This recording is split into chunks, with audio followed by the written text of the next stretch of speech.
You know what I find fascinating? People will spend hours researching which smartphone to buy, which car gets the best gas mileage, which restaurant to go to for dinner, but they won't spend 5 minutes thinking about the habits and behaviors that will determine whether they end up rich or poor. They'll agonize over saving $50 on a purchase, then waste thousands on things that don't matter because they lack discipline. I've watched this pattern repeat itself over and over. Smart people, educated people, people who should know better, destroying their financial lives because they can't control themselves. They see something they want, and they buy it. Credit cards make it even easier. They don't feel the pain of spending because it is all abstract numbers on a screen. Let me tell you something about money and discipline. Money is a tool. That is all it is. It is a way to store value, to exchange value, to create options for yourself. But only if you treat it with respect. If you treat money like it is meant to be spent the moment you get it, you'll never build wealth. You'll work your entire life, make good money, and have nothing to show for it. I knew a doctor once, made probably $500,000 a year, good money by anyone's standards. But you know what? He was broke, always scrambling. Why? Because he had no discipline. He had a big house with a big mortgage, expensive cars with expensive payments, country club memberships, vacations, toys, and when something went wrong, when he had a bad year or got sued or whatever, he had nothing to fall back on, all that income completely wasted.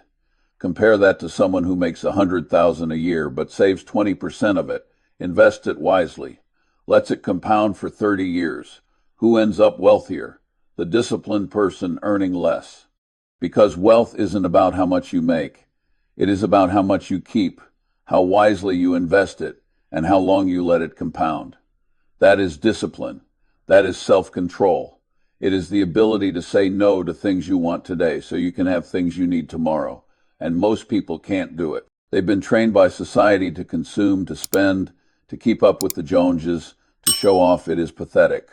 Really, all that effort, all that stress, all for what? To impress people they don't even like with things they don't actually need. Let me tell you about focus and distraction. The world is designed to distract you. Advertisements everywhere. Social media notifications, news alerts, entertainment options. It is all designed to grab your attention and hold it hostage. And if you let it, it will consume your life. You'll waste years of your life scrolling through nonsense, watching garbage, chasing dopamine, hits that mean nothing. Warren and I built our success on focus. We focused on understanding businesses. We focused on reading annual reports. We focused on thinking deeply about complex problems. We didn't watch television. We didn't go to cocktail parties. We didn't waste time on things that didn't add value to our lives or our understanding. Now, people today think they can multitask. They think they can check their phone while having a conversation, watch TV while reading, work on 3 projects at once. But you know what? They're wrong. Multitasking is a myth. What they're actually doing is task switching, and every time you switch tasks, you lose efficiency. Your brain needs time to refocus. So all that multitasking is actually making you less productive, not more. If you want to succeed, you need to focus. Pick one thing, get good at it, go deep, become an expert. Don't spread yourself thin across a dozen mediocre pursuits. Pick 1 or 2 things that matter and give them everything you've got. Extreme specialization is the way to succeed. Most people are way better off specializing than trying to understand the world. Find your circle of competence.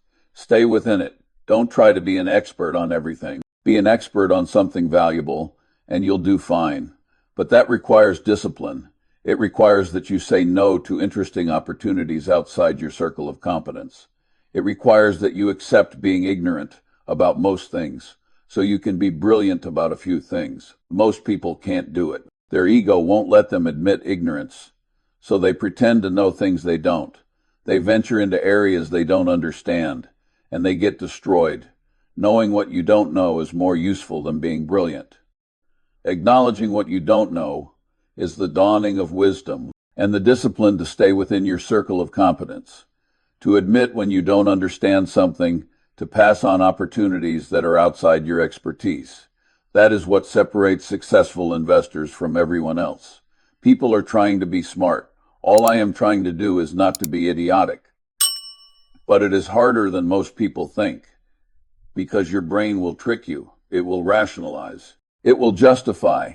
It will tell you stories about why this time is different, why you're special, why the rules don't apply to you.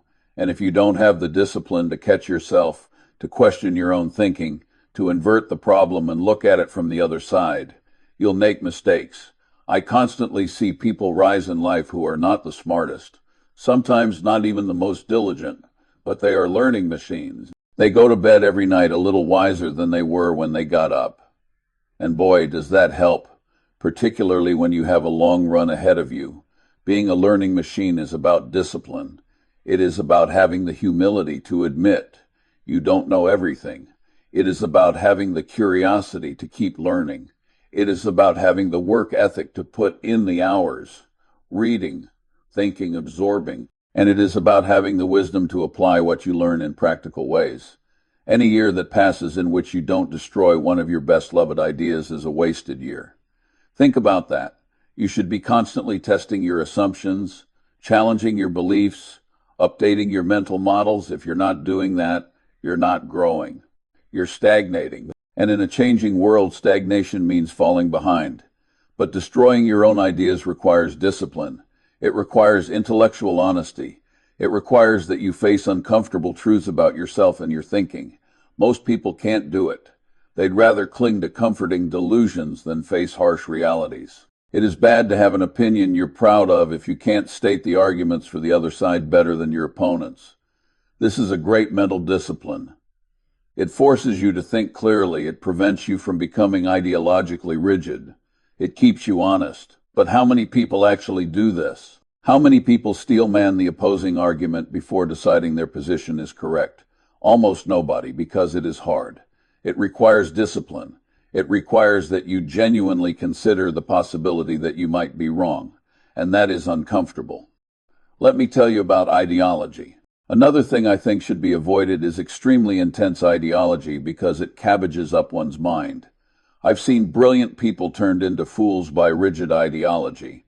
They become so committed to a particular worldview that they can't see reality anymore. Everything gets filtered through their ideological lens, and anything that doesn't fit gets dismissed or rationalized away. The disciplined thinker avoids this trap. They hold their views provisionally. They update their beliefs when the evidence changes. They're willing to say, "I was wrong." They don't let ego or ideology override reality. Being rational is a moral imperative. You should never be stupider than you need to be. And yet, people choose to be stupid all the time. They let emotions override logic. They let ego override evidence. They let ideology override reality. And they pay the price. The disciplined person stays rational. They control their emotions. They check their ego, they update their beliefs, they make decisions based on evidence and logic, not feelings and wishful thinking. And over time, that discipline compounds into better outcomes. Let me wrap this up by telling you what matters. What actually truly matters if you want to build lasting wealth and a good life. You need discipline in a few key areas. Saving and investing. Spend less than you earn. Invest the difference wisely. And let it compound for decades learning. Read every day, think deeply, build your circle of competence. Relationships, work only with people you respect and enjoy. Build a seamless web of deserved trust. Health, don't do obviously stupid things that will destroy your body. Career, specialize in something valuable, become excellent at it, deliver value to others. That is it, that is the whole game. It is not complicated, but it requires discipline. Day after day, year after year, decade after decade, making good decisions, avoiding stupid mistakes, staying focused, being patient. Can you do it? Honestly, probably not. Most people can't. That is why most people don't build significant wealth. That is why most people struggle financially their entire lives. Not because they're unlucky, not because the system is rigged against them, but because they lack discipline. If you can develop discipline, if you can control your impulses, if you can delay gratification, if you can stay focused, if you can be patient, you'll succeed. It is almost guaranteed, because you'll be competing against people who can't do those things. And over time, discipline beats talent, beats luck, beats everything. So that is my message to you. Stop looking for tricks. Stop looking for shortcuts. Stop looking for the secret formula that will make you rich without effort. It doesn't exist. What exists is discipline, self-control, patience, focus, rationality. Master those things, and you'll build a life worth living, a life of financial security, a life of intellectual growth, a life of deserved trust and good relationships, a life without regret. And isn't that what we all actually want? Not to be the richest person in the cemetery, but to live well, to be respected, to have security, to have the satisfaction of knowing we did it right. That is what discipline gives you. Everything else is just noise.